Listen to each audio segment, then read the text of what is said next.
We're jumping back into Uncut Long War 2. Today's soldier was provided by Storm Evans. Tessa Victoria was an orphan raised in the slums of North London with her two brothers. Though her and her brothers didn't have an official caretaker, the members of the tenement she lived in acted as a surrogate family. From a very young age, Tessa took an interest in fighting, especially boxing, and this was partly because it was a means for her to survive. Being the youngest and smallest sibling, when times were hard, a few good punches meant she could have a bite of her brother's Advent burgers. As time went on, Tessa's interest in fighting grew, so instead of beating up her brothers for food, she trained in mixed martial arts at a local gym. She would eventually go on to fight professionally, having a short but successful career with 7 wins and no losses. Before her 8th competition, the tenement she was living in was raided by Advent. Unbeknownst to her, there was a resistance group running a data siphoning operation there. The raid was brutal, efficient, and left everyone in the building, including her brothers who were just innocent bystanders, dead. Fortunately, Tessa wasn't home during the raid. This incident was rage-inducing, but it was also insightful. At only 22 years old, Tessa was unaware that the world could be run by anyone other than Advent and the aliens. Learning about a resistance sparked her interest. She eventually found another group, sought out Xcom, and joined us. During her time on the Avengers, she became close friends with her training partner, the recently deceased Jason Reaper Echo. Before he died, he gave her the nickname Gazelle Hook because she was quick on her feet and her right hook was strong enough to knock Jason out cold. Alright folks, we are getting close to the end of our Xcom campaign. Things are going fairly well for us. We built the Shadow Chamber. This is one of the specialty facilities that you can put in the Avenger, and this gives you access to research special projects that are related to the main story of the game. So we already finished one of them, and we are working on the second, which is researching the black site vial, and as we continue to do that, we will make our way towards the end of the game. But an additional feature that the Shadow Chamber gives you is it allows you to see the enemies that are on every mission. So we're doing a retaliation strike today, and as you can see, we know exactly what we're going up against. We got some chrysalid, we got an Advent Hunter drone, a heavy lancer, and a bunch of other stuff. So, you know, we don't know the exact order that we're going to encounter these enemies, but we know what to expect, and that means we can deck out our squad accordingly. So let's get out there and stop Advent because they're running amok in one of our resistance camps, and damn it, we don't want them to do that.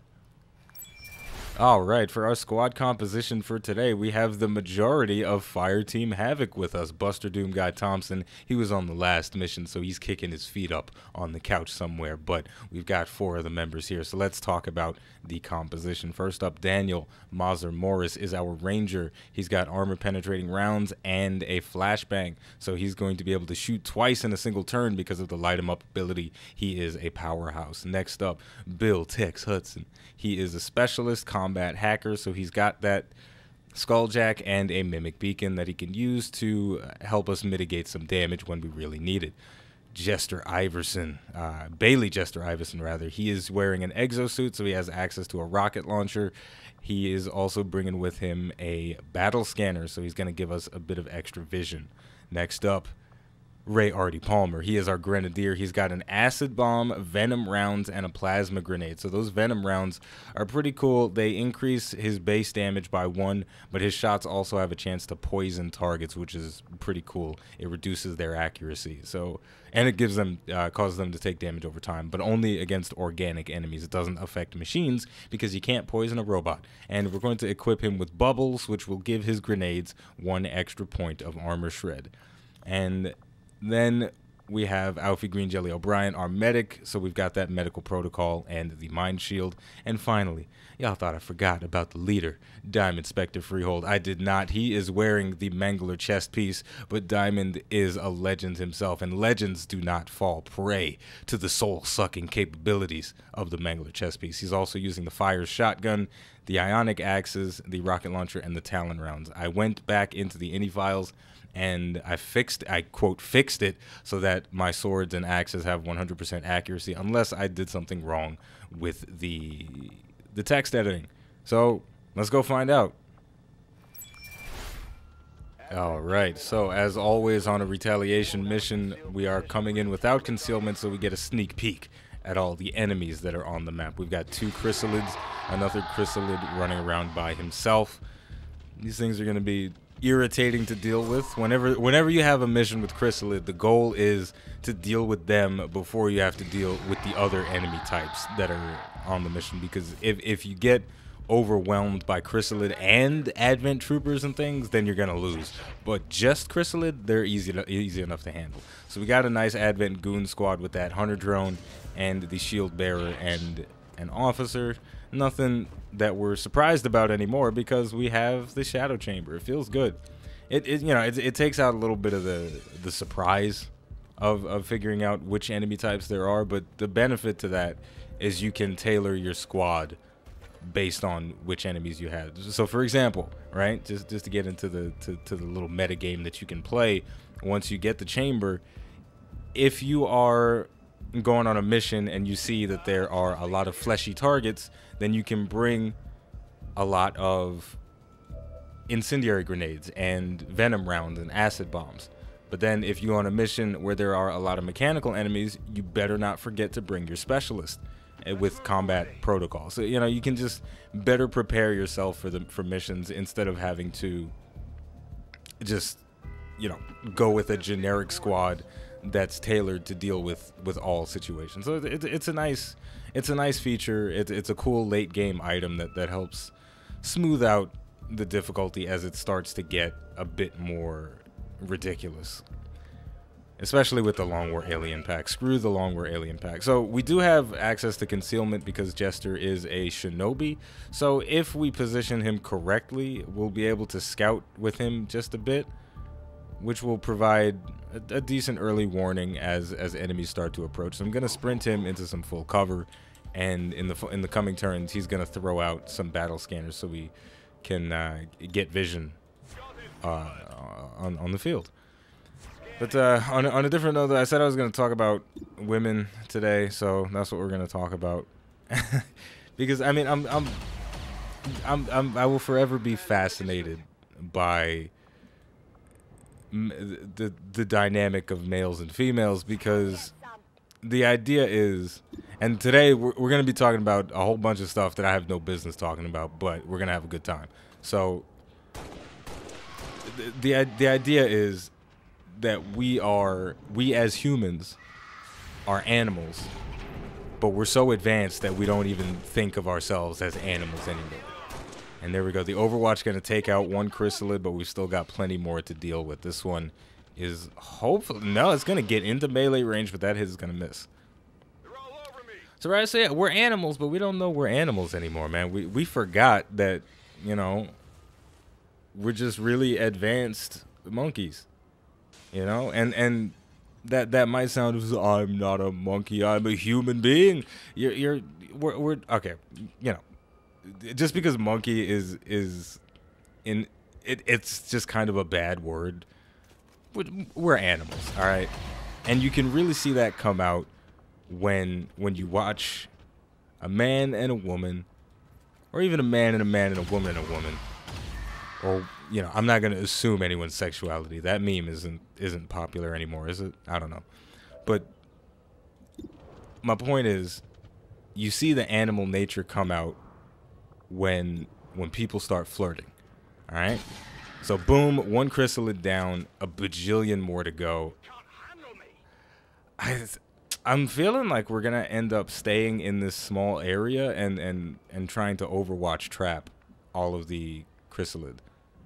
But we'll see. Let's move up with Jester and then throw out a battle scanner. We did see a chrysalid burrowed underground. I don't know exactly where he went under, but I'll throw out the battle scanner. We got eyes on the Centurion and the Codex, so that's a good early warning for us. So why don't we just work on trying to spread out as safely as possible. So yeah, let's get up into some full cover with Ray Palmer. Boom. I hope I don't get a grenade thrown at his face. And then, well,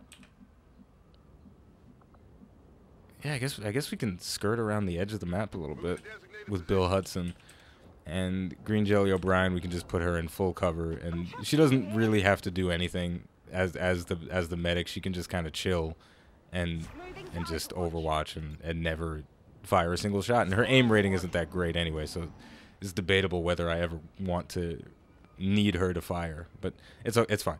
So yeah, we're animals, and you see it when we're floating or flirting, and So Lee has been killed.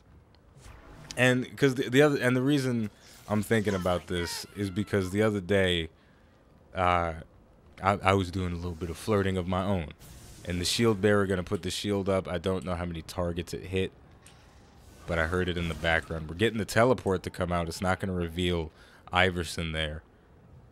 Did I bring a flashbang with me? I don't think I brought a flashbang. It doesn't matter.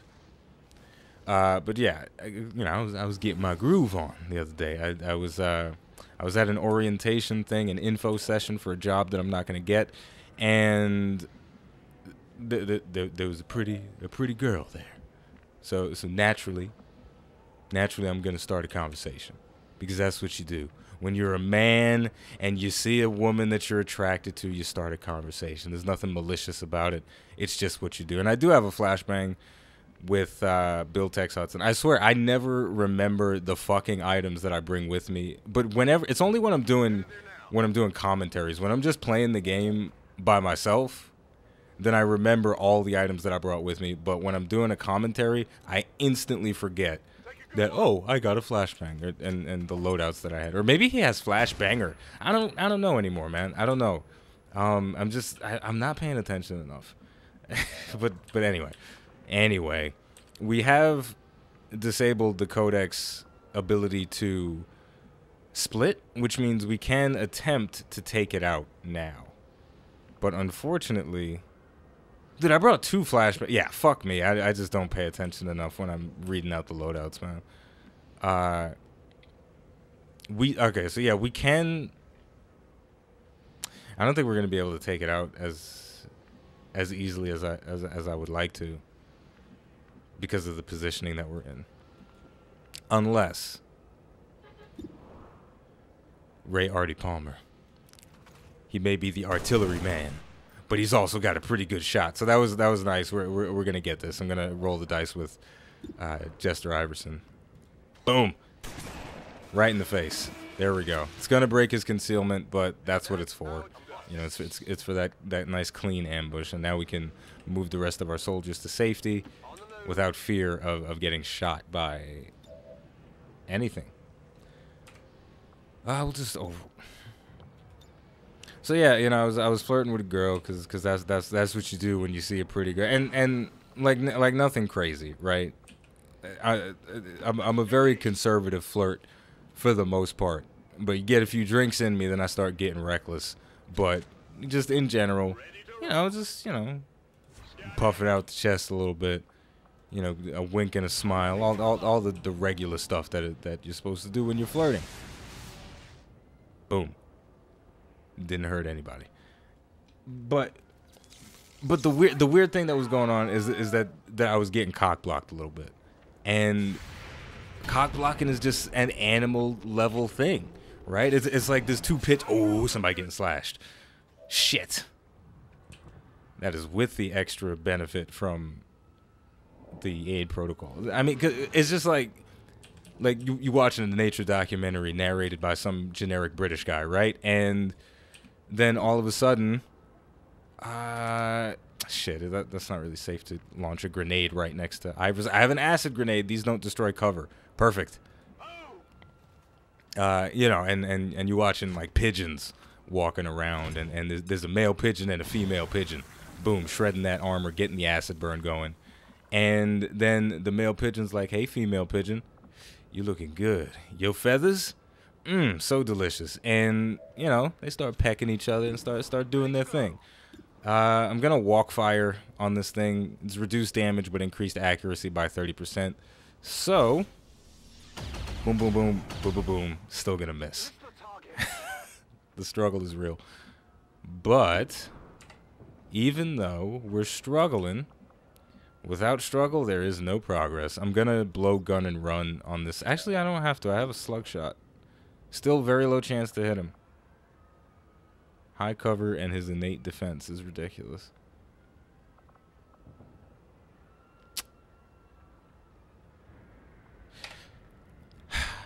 You know, I'm just now realizing Diamond Freehold does not have the best accuracy roll I've ever seen. A lot of my soldiers don't have that great accuracy, but it's fine. It's fine. I'm gonna blow run and gun so I can flank the Mutant, which will further increase my chances to hit. So, you know, the two pigeons are flirting, and then all of a sudden, another male pigeon comes around. He's like, "Hey, man. Hey, girl, look at my feathers." And she's like, "Oh, those are some nice feathers. Those are cool." And my any file changes were successful. Throw axe is now 100%. Feels good. I say, "Hey, those are some nice feathers." And now all of a sudden, you're just left thinking to yourself, "Hey, man, I was kind of in the middle of something." But then the other pigeon's like, "Hey, look, man, I ain't trying to get in your way. I'm just trying to say I got some nice feathers on right now, and I want you to take a look at them. I want everybody to appreciate the nice feathers that I got on." And it's a weird, and that same shit happens with human beings. The most advanced creature on the planet Earth, we get into the same ridiculous arguments that pigeons get into. And maybe pigeons isn't the best example for this, but you know, what are you gonna do? That's the only animal I could think of. But you know, I say I got cock blocked, right? But it wasn't even really it was a weird situation. I was more getting annoyed, right? Because the guy that was doing the quote cock blocking, which is that offensive? I don't know.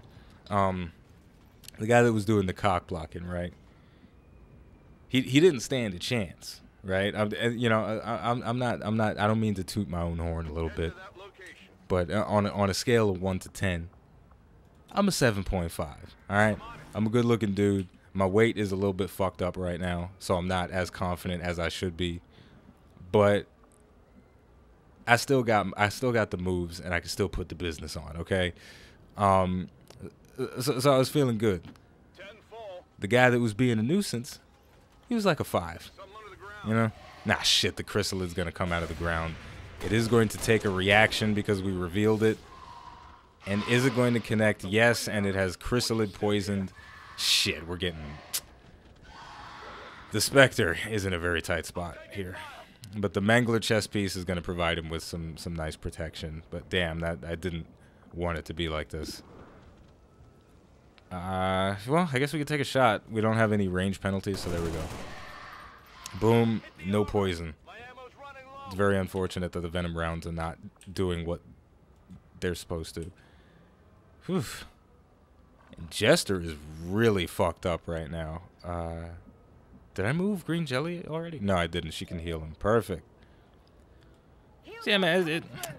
But still, there was a certain level of animalness going on in my head, right? If you're a guy and you've ever been flirting, or even a girl, if you've been flirting with a guy and some other girl comes over and starts messing with your groove, then there's a certain level of animal that starts to come out where you start thinking to yourself, I could kick this bitch in the teeth right now and my problems will be solved.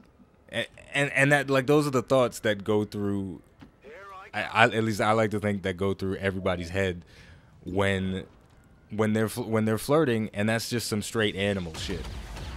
Because going back to the pigeons, right? If the male pigeon, you know, is getting annoyed by the other pigeon that's cramping his style, he's about, look, man, I'm about to peck the shit out your ass, and then he's gonna peck him, and then you know, problem solved. But anyway, let's put aid protocol on Diamond Freehold to shore up his defense against that chrysalid, because we can't really take it out. Maybe we can try to get a shot on it with Bailey Iverson. Yeah, we can try to get a shot, but it's risky, and it might leave him. It might get him flanked. But fuck it, the team's got to work together. Let's see what we can do. Boom. It's gonna miss. It's to be expected. It's Xcom.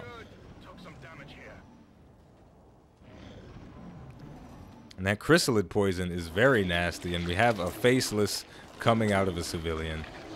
The pudding man has arrived on the battlefield.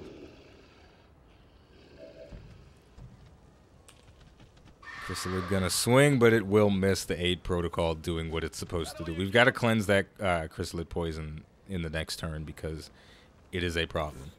The marked target coming out from the officer. The Advent Guardian moving into position, taking a shot, but the full cover plus the beefy level 2 aid protocol is not going to be phased by such a thing. And the Heavy Lancer just running around murdering civilians. His name was Toby, ladies and gentlemen. Or was it Kunta Kinte? I'll never know for sure. There we go. This is what I'm talking about. Maybe the Mangler chess piece has officially claimed its final soul. Or maybe I spoke too soon. We've gotten flanked, but the shot is going to miss. Alright. Damn, this is a lot of enemy contacts. But they are... oh, no. He's going to destroy some cover. Here we go. Oh, well. Yeah. Alright. Alright. Not the end of the world. Not the end of the world. Not totally happy about it, but not the end of the world. So, now that we've got the pigeon talk out of the way, we can focus on this last bit of enemy contact, because this is a potentially fucked up situation that we're in. It could go horribly wrong, and I don't want it to go horribly wrong. So let's try and make some good moves here. Bailey Iverson is most likely too far away to get a grenade on multiple targets. No, he can hit the chrysalid and the shield bearer, but this will force the Spectre to move, right? Because it's going to destroy his cover. But maybe that's what I need. Maybe I need him to move to a new position. Maybe even pull back. We've still got 7 civilians left to save. So I do want to... Yeah, I think moving with Diamond Freehold is going to work out. Yeah, it should be okay. Yeah. Yeah, I think I have a plan, folks. I think I have a plan. But as you may or may not know, the best laid plans of mice and men often go awry. So let's see if this works out. We're going to launch a plasma grenade like this. And the reason I'm launching the grenade first is because I want to see the cover destruction before I move Diamond Freehold. I'm paying extra attention here. So boom, grenade comes out. Shoof. One-man artillery barrage. Boom. Half the planet has been eviscerated. So didn't destroy any more cover than was displayed. So we can safely move back to this position. I feel like Sheila Fires is the only one that got screwed over by a mega grenade that destroyed the cover that it was aiming at and all the other cover on the map. But, you know, who knows? Maybe I'll get unlucky again. Now we're going to use Slug Shot. Never mind, we're not going to use Slug Shot yet. I haven't found a good time to use it yet. I think now what we do is we've got to try and... Alright, so here's the situation. The Advent Hunter drone is the threat that I want to eliminate first, and I can do that very easily with a combat protocol. There's a very high chance that that will finish it off, right? It's got a damage roll of 6 to 9. I only need a roll of 7 to kill it, and that's what I want to do. So, but the problem that we're running into is that Tex, he has no cover right now. Even though the stump is there visually, it's not there actually. So I need to move him into a covered position before I zap the thing. But after moving him to a covered position, he's going to get swiped by the Faceless. So let's try and eliminate that first. Ooh, I'm trying to prove to you guys that the 400 hours I've spent playing Xcom were not a total waste. So we don't have any more ammo in our gun, and we don't have an autoloader, but we do have a pistol. Quick Draw McGraw coming at you. That's Daniel Mazur Morris for you. He's a legend. So now we can advance up to full cover without having to worry about the Faceless. And then the combat protocol will come out. and zap the hell out of the hunter drone. Now, normally the cross your fingers thing applies to very dire situations.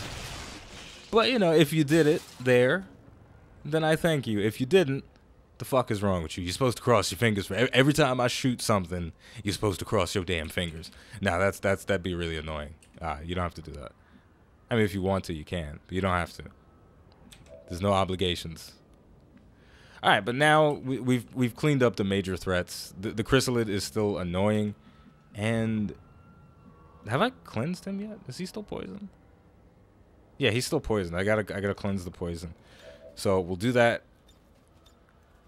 And then we've got rockets. So I'm gonna fire the rockets. Because why not? I mean, yeah. Right? I mean, this is why we brought them, right? Oh, look at that. Look. Perfect. 2-for-1 special. Coof. It's not gonna get a kill, but doing damage to multiple targets is always nice. And guys, I think we're gonna get a mission completed without feeling like my head is gonna explode for once. This is the first time in what feels like months that I've done a mission where it just feels easy. I mean, sure, there's another chrysalid coming out. And of course, it's going to run and swipe our boy again. But the Mangler chess piece, it has his back. Yeah, we got this. And I know there's a heavy lancer and a guardian still left, but I'm not too worried about them. Though I should be concerned with the fact that this heavy lancer is legitimately gonna stab most of the civilian population, but it's okay. Yeah, we got this in the back. Fire in this zone.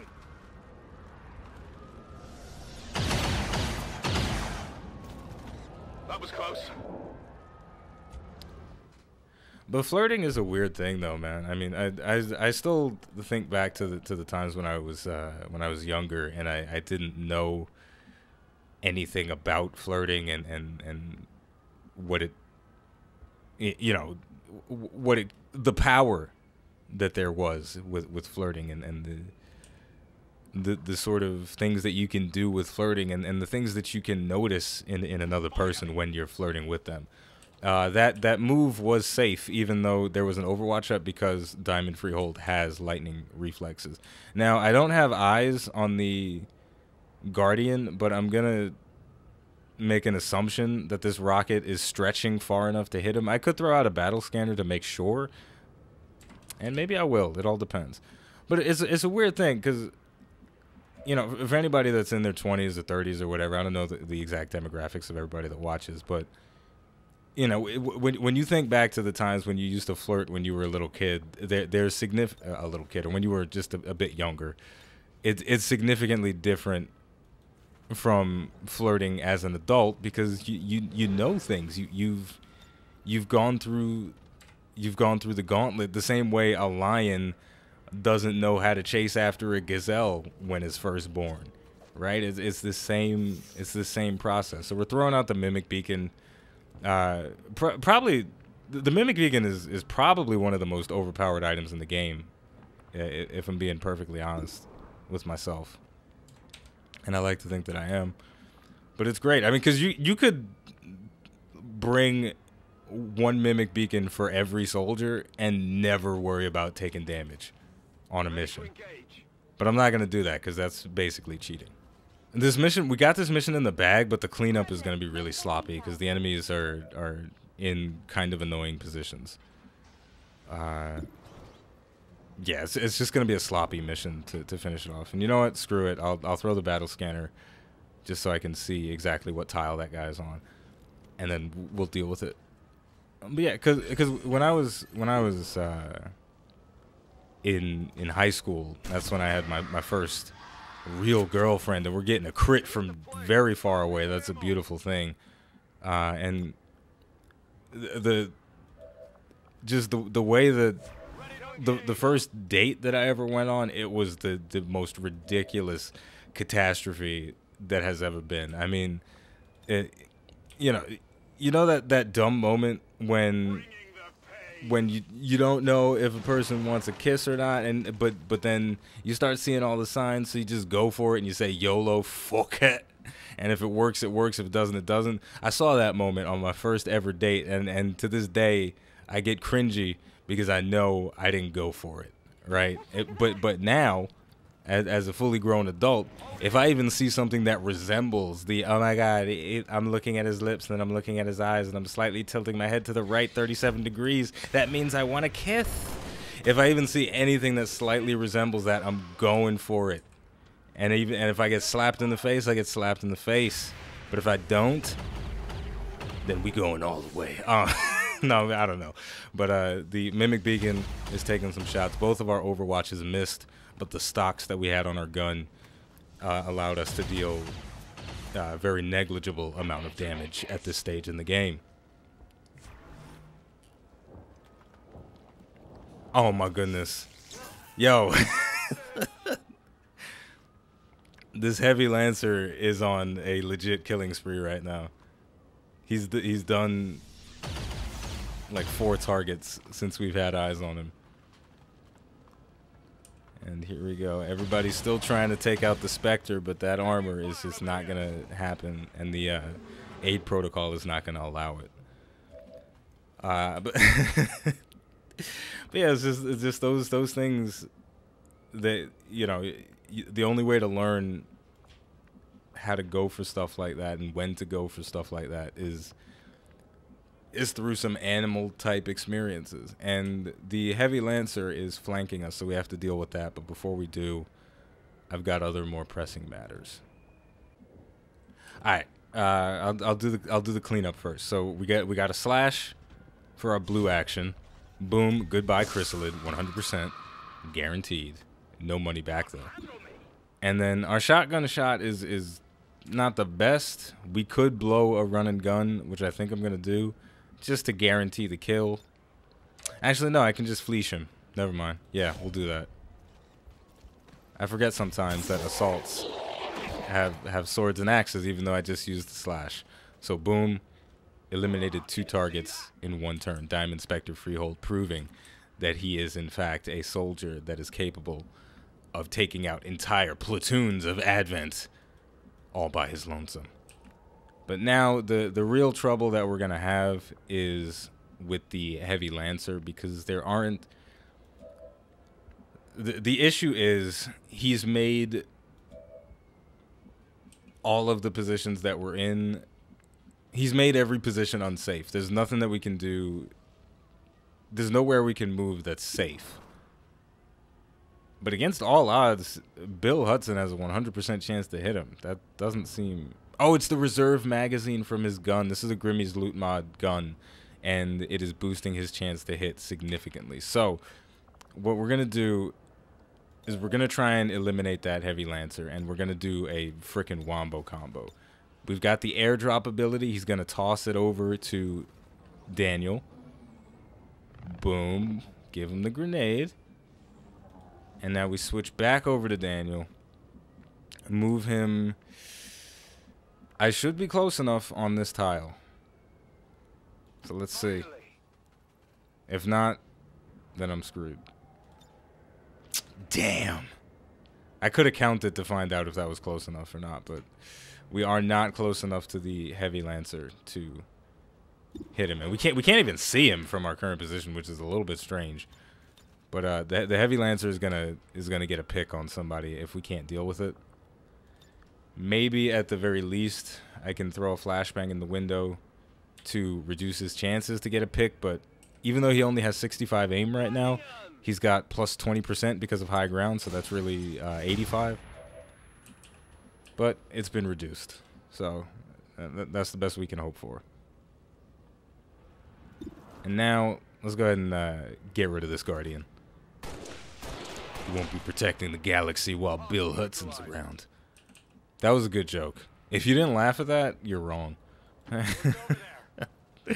And Ray Artie Palmer doesn't have any more explosives, and the next turn I will airdrop him one so we can blow this the hell out of the rest of the targets. And to finish it off, all right, aid protocol, smoke grenade, wombo combo. Popping smoke. Yeah, so it's just so the moral of today's story is that we're just animals, and we don't really know we're animals, you know. And my dream, one thing that I've always wanted to do is that I want to make an Animal Planet style documentary about humans, but not as a parody, as a really serious thing, because I've seen stuff before where people do parodies of humans in as if we're a nature documentary, and that stuff is funny, but I want to do it for real, you know what I'm saying? I want to analyze human behavior as a science experiment type thing, and debunk the myth that we are no longer beasts of burden.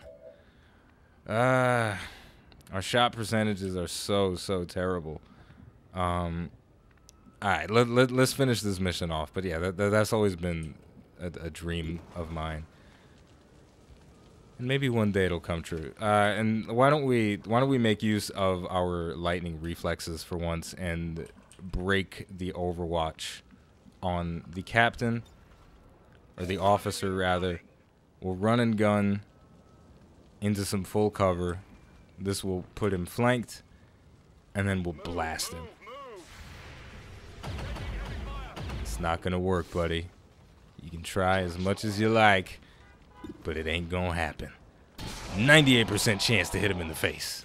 That's what I'm talking about. Talent rounds, ridiculous. Oh man, and the fires is gonna give us a hair trigger for a free action, but unfortunately we have to reload, so we're not gonna get any kills off of it.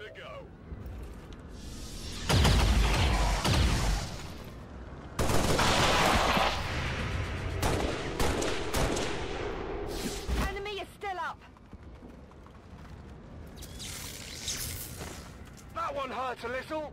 Move into position. Oh, wait a minute. Totally forgot. I have a skulljack that I can use to try and kill this guy. So this is the last enemy on the map, and we're going to attempt to jam something in his brain, and we are going to do so successfully. And we're going to try and uncover a large cache of intel, because why the hell not? The tech score on these things is pretty impressive. It's 125, and our tech score on Bill Hudson is only 91. I say only, but that's a higher tech score than a lot of other enemies that we've been facing. But YOLO, roll the dice, not gonna win. So we are gonna take some damage out of that, but we still killed the Lancer. I believe as long as a Skulljack connects, it's guaranteed to kill. So if you have a target at 16 health, you have a 70% chance to hit them with the Skulljack, and that's basically a 70% chance for an instant kill, which is pretty cool. And there we go. We got a faceless. I was wrong about that being the last enemy on the mission. So we'll try and deal with this thing with a slug shot. Boom! It's just gonna crit it straight away. Talon rounds plus a red dot scope are ridiculously overpowered. His crit chance is well beyond what it should be, but I don't care. I love it. So we did take some damage in this mission, but we did pretty damn well. We saved as many civilians as we could. That rampage from the heavy Lancer was a bit much, but it wasn't anything we couldn't handle. So, you know, next time you look at a pigeon, I want you to imagine them having a conversation. Like, what's up, girl? Your feathers is looking real nice. And it's like, oh, thank you, male pigeon. Oh, you welcome, female pigeon. I was just wondering. I got some seeds back in my house and a couple of worms in the nest.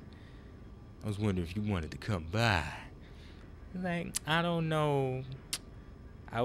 See, because we just met. I mean, you cute and everything, but, you know, I usually don't peck on the first night. It's like, nah, girl, we not gonna do nothing like that. We just gonna watch some pigeon Netflix and chill, have a little seed and some worms. It's like, okay. And just for the record, you know, I know the whole premise of I don't have sex with somebody on the first night. That whole concept goes out the window if you do enough animal level shit on the first night. Then you fucking.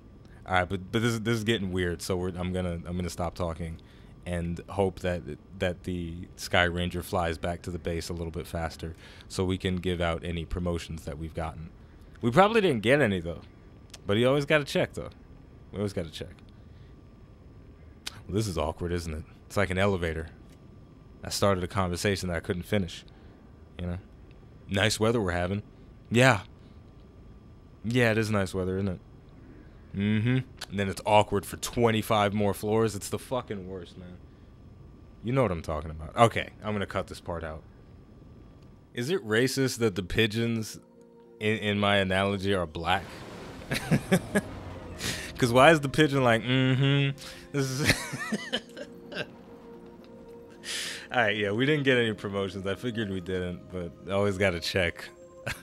Everybody's busted up real good except the medic and the artillery guy, but that's okay. We got a whole bunch of cool items, a strong box, a stock, and a psionic inhibitor, which increases willpower by 15. That's really nice. So on that note, we saved some civilians. Our income has been increased because we helped some people out. And there we go. I mean, we're rich, by the way. Just who cares about the sciences? We have 1,365 supplies, and our monthly income is 778 supplies. We are fucking rolling in the money right now, and it is ridiculous. I have never done an XCOM playthrough where I've had this much money, because I usually don't build radio towers. And holy crap, radio towers, totally worth it to build all over the planet. It's ridiculous. Look at this. Look at all these relays. Relay. Well, we didn't build that one, but still. Relay. Whoops. I'm clicking on shit now. Well, anyway, you get the point. All right, we're done here, folks. As always, the name of the game is XCOM 2. The name of the channel is iBluairJgR Gaming for Comedy. Thank you for watching, and I'll see you next time.